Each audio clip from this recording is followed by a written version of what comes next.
In this video, I'm going to be ranking the top 10 best cards right now in NBA 2K23 my team. You guys can let me know in the comment section down below, who do you guys think are the best cards right now in my team? And of course, let me know what you guys would change about my top 10. But coming in at the number 10 spot, I do have the Endgame Paolo Banchero, a 6'10" small forward, 7-foot wingspan, and I feel like Paolo Banchero really doesn't get too much credit when it comes to how good he is at small forward, and I think that's mainly due to Victor Wembanyama. There's already Bol in game and tons of taller small forwards that potentially could be better, but for me personally, I think Paolo Banchero one of the best small forwards in my team because he's still got 99 every single stat, 64 Hall of Fame badges, maxed out tendencies, so everything there, stats, badges, tendencies are all perfect on the card. And then you take a look at his animations and he's going to have the exact same SIGs, the exact same jump shot, and the exact same dunk packages as that endgame Kevin Durant, which a lot of people consider to be the best in the game. So how is he not a top 10 card in my team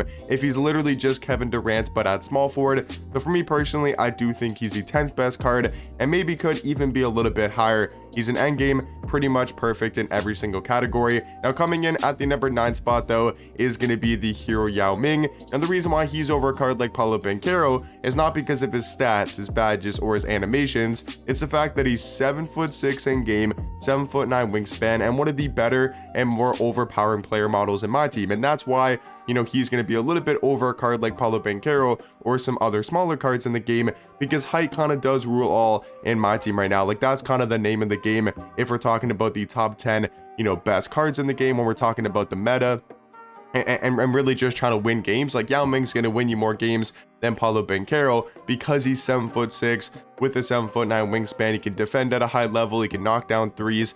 So I do think Banchero for like an actual card in itself is a better card than Yao Ming, but for like winning games and just overpowering, Yao Ming, just because of his size, I do think is going to be a little bit better. But let me know, would you guys have Paolo Banchero in your top 10 cards in my team? Like, if you guys want to go through and let me know in the comment section down below your guys' top 10, I'd love to see them because I'm very interested to see, where people do rank cards. If you guys want to let me know your top 5 or top 10 cards in the game, definitely feel free to do down below. But yeah, I got Yao Ming at the number 9 spot, and then at number 8 is Rick Smith. That one I put Rick Smith and Yao Ming next to each other because I really don't know who's the better center card. I kind of go back and forth.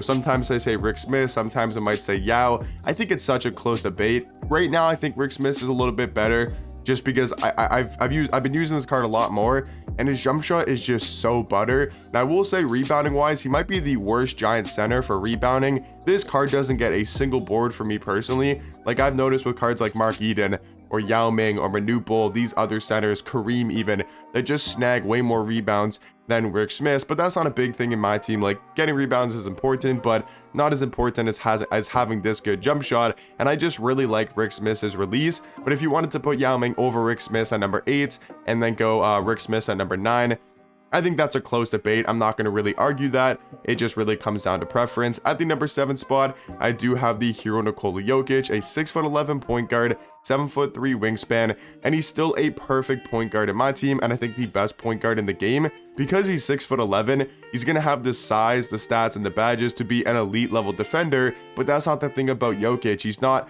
a top tier defender on paper. It's going to be more of his offense that makes him the best point guard in the game. The fact that he's 6'11" with this good of a jump shot, the Eric Paschal base, Oscar Robertson upper, on very quick timing, is such an elite level jump shot, especially for a card that tall. And then he's also got amazing dribble sigs with the Curry size up, the John Wall escape, Dame behind the back. He's got quick drops off one, he's got front clutches. Tendencies could be a lot better. That's like the only one big flaw with the card, but everything else on Nikola Jokic is pretty much perfect for a point guard, and I do think is all around going to be the 7th best card in my team. At the number 6 spot, I do think is going to be Invincible T-Mac. It kind of sounds crazy to say T-Mac's the 6th best card in the game because there's so many good other cards that I do think are a little bit better than him, but he's still 6'8" at shooting guard, 7'2" wingspan. He's an invincible, so almost 99 every single stat, pretty much perfect Hall of Fame badges. And then T-Mac still does have one of my favorite jump shots in my team. It might be the best jump shot just because it's a lot easier to green than what Paolo Banchero or Kevin Durant has, because that is such a quick jump shot. So for a lot of people that maybe aren't as good with fast jump shots or don't like the fast timing releases, they might like a card like Tracy McGrady over Kevin Durant because it's a lot easier of a jump shot to green with that Oscar upper. But then he's also got pretty solid dribble sigs with the T-Mac size up, the Curry escape, and the Dame behind the back. But yeah, just all around, T-Mac can do everything on the court at a very high level, and then does have very solid defensive tendencies, but mainly going to be there to score the ball at a really high level. But then coming in at the number 5 spot, halfway into my list, is going to be Invincible Shaquille O'Neal. I just think he's slightly better of a card than Invincible T-Mac just because of his all-around play. Once again, he's got the size, 7'1" at power forward, 7'7" wingspan, and one of the best, if not like the best player model in the game. If we're talking about wide player builds that help people get paint stops down low, Shaq's got one of the best builds for that, and it's a Shaq card with 99 speed, 99 acceleration, a 97 3 ball, and a Shaq card that actually has a top tier jump shot in the game. The Montrez Harrell base, John Wall upper on very quick timing is not just a good jump shot for Shaq, it's a good jump shot for any other card in the game, even if it was a guard or a big. Like, it's a really good jump shot. He's got very solid dribble sigs with the Garland size up, the Kobe escape. He's got great dunk packages. He can finish down low. He can still mash a lot of cards in game that are about the same size or maybe a little bit taller. He can still mash them down low and be a really elite defender. So I do think Shaquille O'Neal, his invincible card, is going to be the 5th best card in my team. At the number 4 spot, this is where things do get a little bit spicy. Now we get to the top tier cards. Not to say that Shaq or T-Mac or any of the cards in the top 10 are bad, because they're obviously, you know, some of the best cards in the game, especially at their position. But now we get to Bol Bol, 7'2" at small forward, 7'7" wingspan.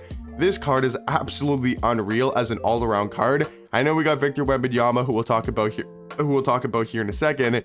But Bol Bol is still top tier, man. He's a great defender. He's quick. He can drive to the paint. He's got a very capable jump shot. I will say that's the one thing for me that's holding the card back a tiny bit, because if he had a way better jump shot, like a way faster release or just a way better jump shot in general, I would say Bol Bol is like on that Victor Wembanyama type of level. That's just like the one thing that really holds me back from putting Bol Bol higher at like number 3 or number 2, is just because the fact that his jump shot is not bad per se. Like, it's not a bad jump shot. I just don't think it's as glitchy as some cards in the game, but he does have really good dribble sigs with the Kyle Lowry size up, the Trey escape, Dame behind the back. His movement is still really good for a card who's 7'2". He moves quick in game and all around has that size to be a great defender in my team.